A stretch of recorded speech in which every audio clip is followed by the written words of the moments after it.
Hi, today we're going to teach you how to use the grid scale pattern for D major and B minor.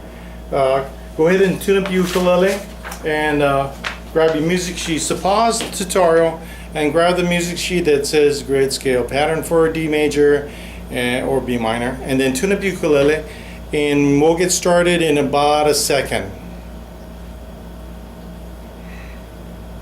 Okay, so you got your music sheet, you tuned up your ukulele, you're at the point now where you kind of got the grid down, you understand it, you're, if not perfect at it, I'm just teasing, if not at least moderately comfortable with it, at least you have a basic understanding on how it works, what the notes are, why you're using it, and what works with what. In other words, what the family of chords working in conjunction with the D major and B minor grid, which is based off of the it includes the D major scales we covered in the previous tutorials. Okay, so real important to understand this section over here, right down here of your paper, and how it works in conjunction with your grid. Okay, that's really important. So at the end of this lesson, either it has all come to you and materialize in your mind on how it works, or you're gonna have to go back and re-listen to the previous tutorials that teaches you the understanding of how the family of chords works with the scale patterns and the grid. That's how you're really going to benefit from this. If not, you're going to be missing a lot of foundation, and you'll be limited to the fact that you can only do certain things because the lack of understanding the entire concept. So really, do yourself a favor and really try to understand the first tutorial of the series of this D major key. In fact, of all the keys of all the scales that we're doing, make sure you really understand that first video, because it's really going to help you really get the most out of this course. Okay, so you basically practice the tutorial on how to practice these scale patterns, and you're pretty comfortable with playing them. You don't have to play them fast, but you at least got to understand the concepts behind it. So what I'm going to do is I'm going to start by talking about the family of chords. And in the key of D major, the 1 is D, the 4 is G, the 5/7 is A7. So we're talking about using 3 chords to start off, which is the D, the G, and the A7. Once again, 1 chord. If you're looking at your paper, you can just follow along with what I'm talking about, okay? And that's the D chord is 1. The Roman numerals, look at the Roman numerals. The G chord is the 4. 5/7, that's the A7 chord. So if I'm playing just the basic 1-4-5, D to G to A7, back to D, I can use basically any of these notes and they're going to work. Okay? Some are going to sound better than others, but they're all going to work. So I'm going to start off by doing just the basic D position and playing the 1-4-5. Okay? Once again, I'm playing just a basic D position scale pattern, and playing the 1-4-5 chord, D, G, and A7. So you can hear the rhythmic sound of the chords. Here's the 4, 5/7, and then the D. And here's your basic D major scale. So you can hear it fits. Let's say we mix it up a little bit. So let's say I'm doing like a hammer-on, and that's it. I'm doing a hammer-on and a pull-off. And basically it's made off of your D major scale.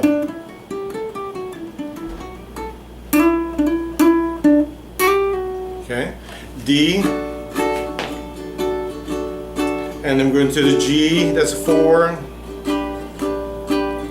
5/7. Now I'm gonna play for you what I just played. Here we go. So you can see something like that is based off of the D major scale. And it's only a portion of the grid. Here's something else. Here we go from the high D. And all I did was from the high D coming back down. Now if I add a little more chord and a little more notes, and I'm just improvisating, so I'm just playing the scale in various ways. Here we go.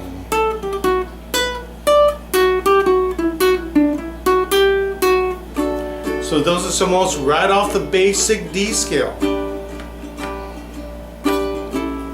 Okay, so let me show you a few things, techniques that you can utilize in the entire grid. So there's things like hammer-ons. And keep in mind that you're staying within the scale. So for this example, I'm using the very basic D basic position. You know the scale, we went through it several times, so it should be easy for you.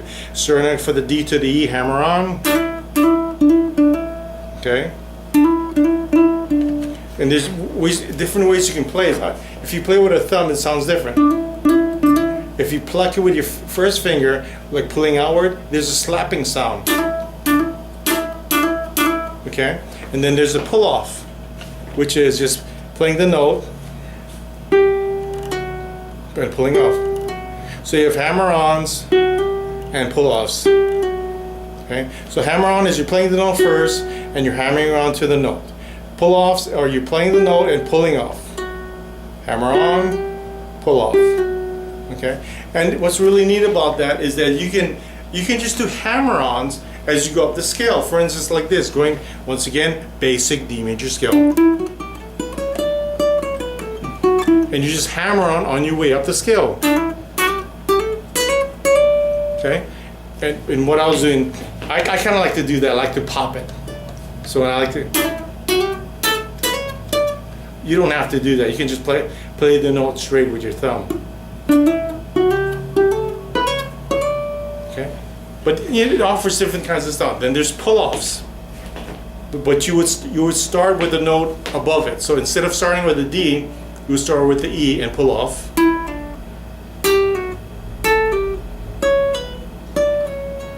And then the D note. Here's one that I don't cover in a lot of lessons, and we cover it more in our pentatonic series, blues series, blues scales, and in those courses. But here's something that you can do. Whenever you have a note, let's just say a note that's kind of like a half a step away. Like I'm gonna pick this one over here on the 9th fret, the C sharp, going to the D. And the reason why I'm picking that is because we're in a D major key, and we're running through some D major scales, and that's a strong pulling of the one chord or the root of the scale.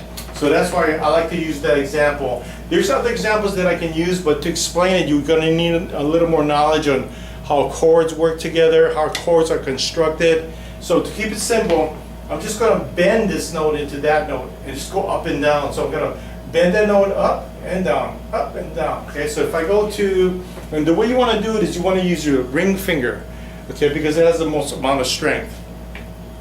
If all your fingers are strong, you can use any finger, but I would say the ring finger is the strongest. So we're going to put the first on the 7th, the third on the 9th, we're on the 2nd string.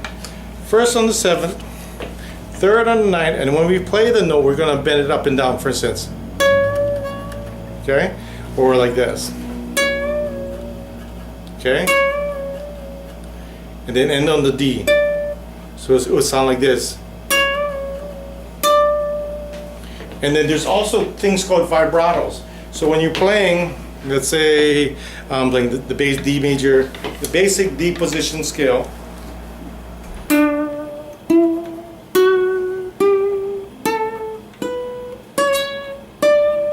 Two ways of playing vibrato: up and down, side to side. Okay? Up and down, side to side.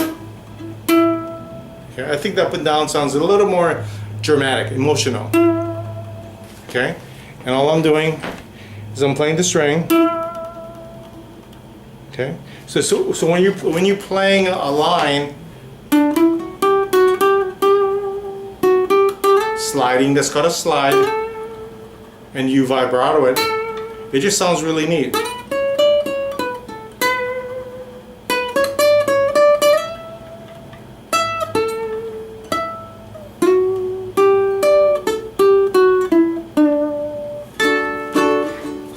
One chord, 4 chord, 5/7 chord, a slide on the vibrato, bar chord D, bar chord D, G, A7, hammer-ons and pull-offs,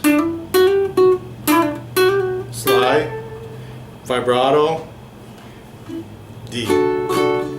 Okay, let's add in some more other chords. G. We're gonna go to a 6 minor, B minor. Still in the family of chords. 2 minor, E minor. 5/7, A7. Back to the D. Basic D position. Slide, vibrato, vibrato. 1 chord. 6 minor, B minor, 6 minor, G, A7, basic D major position scale, D, G, 2 minor, E minor, 5/7, A7, back to D. Oh, here's a neat lick that I don't do too often, well, in this series of this course, but you'll learn more of this stuff in like our other courses, like ukulele licks or pentatonics.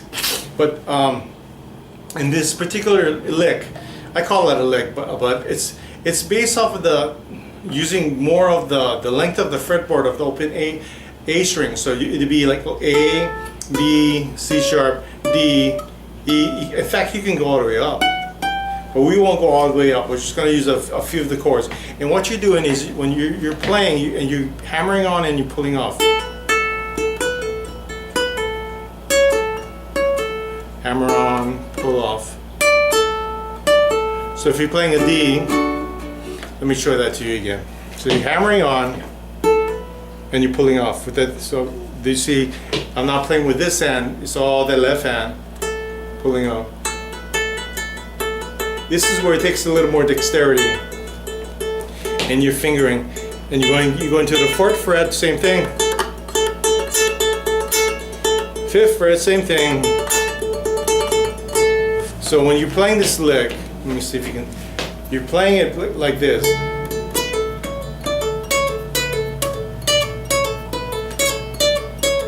So you want to start slow. Pluck it.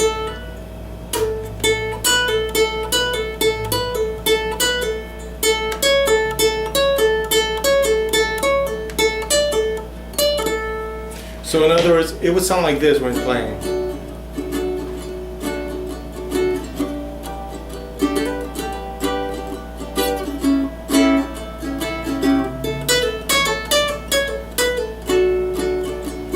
Okay, let's slow it down. So it'd be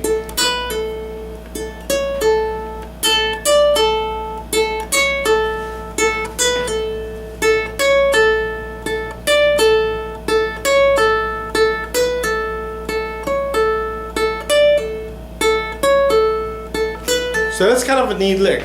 You might have to watch that section a little bit more to really get the grasp of it. And don't forget, I know I did a lot of basic positions, but you can definitely, do other positions up the scale. I'm in the 2nd position. So utilize, running out of time, so utilize the grid and various patterns. You know, you may want to listen to some other of your favorite artists or bands and get some ideas of melodic lines that they play, apply it to your grid and to the style that you want to play. Okay, now you need to go back and definitely listen to this tutorial multiple times, because there's a lot of information on this tutorial and that you can't pick up in listening to it in just several times. You need to listen to it a bunch of times, over and over, back it up, go to pace so you can pick it up and be comfortable with it. And then once you're really comfortable, no matter how long it takes, you're ready to move on to the next lesson, we'll see you then.